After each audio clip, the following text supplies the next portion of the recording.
this question of mine, which is around, that we've seen the NEC, the National Economic Council, has over the years convened the federal and state government for the purpose of formulating policies in these areas.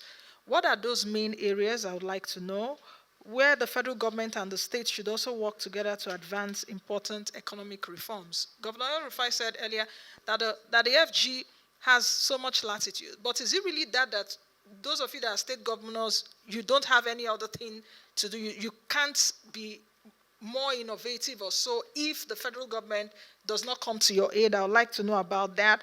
Then, do we also need new institutions or perhaps a restructuring of the current institutions to strengthen implementation? And what are the obstacles? Because we may also be looking from afar, but you in your states may also be having obstacles. What are those obstacles that are standing in the way of Nigeria succeeding in many of these policy areas? Sorry, I just have to boggle a lot of that in, but I know with time you can just answer that. Over to you, Governor.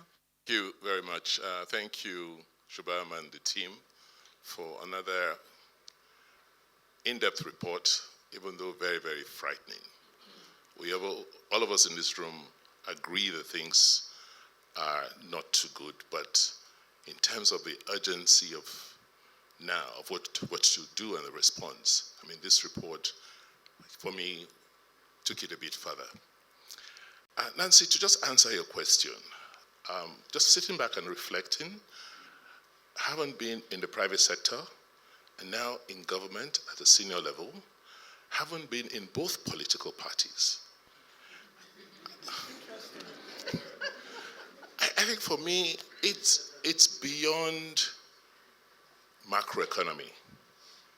It has to do with the last point that was made from the presentation, building a consensus, having an agreement as to how we want to build a country.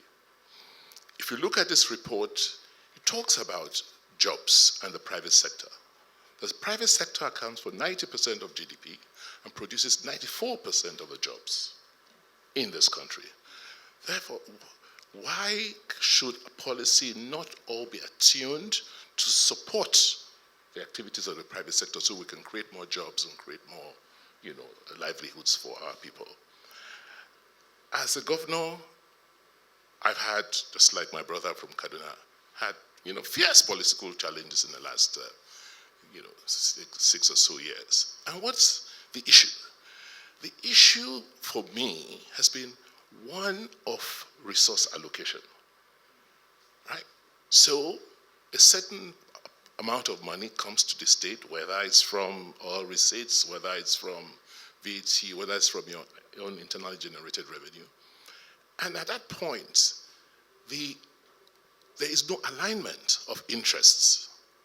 For those in government, if you look at our budgets, up to 70% of our budgets are focused on servicing government and government institutions, and much less on providing the supportive environment to allow the private sector grow.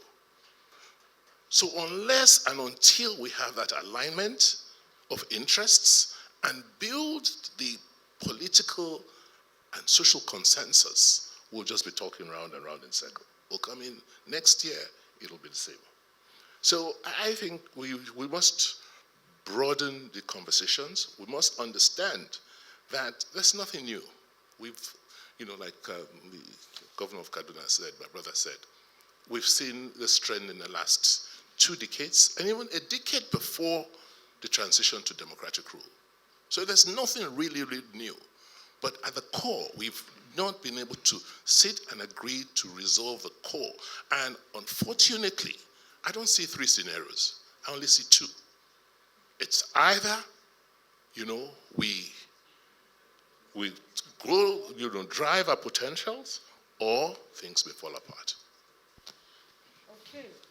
I hope things don't fall apart where we are now, remembering Professor Chinua Achebe.